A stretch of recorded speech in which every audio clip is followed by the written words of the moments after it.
దొంగలందు గజ దొంగలు వేరయ్యా అన్నట్టు చిన్న చిన్న వస్తువులు కొట్టేసి జోబులు వేసుకొని పోయేటోళ్ళని చూసినాం కానీ ఈ దొంగోడు ఏకంగా ఆర్టీసీ బస్సునేమో ఆయన చేసిండు.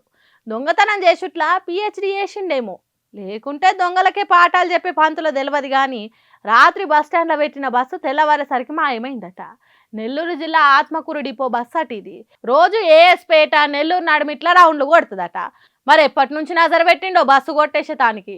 డ్రైవరు కండక్టర్ వండుకునే తానికి బస్సు పార్కింగ్ చేసి రెస్ట్ రూమ్లకు పోయి గురకబెట్టి వండుకున్నారట. ఇంకేంది అదును చూసి బస్సును స్టార్ట్ చేసుకొని అవతల పడ్డాడట.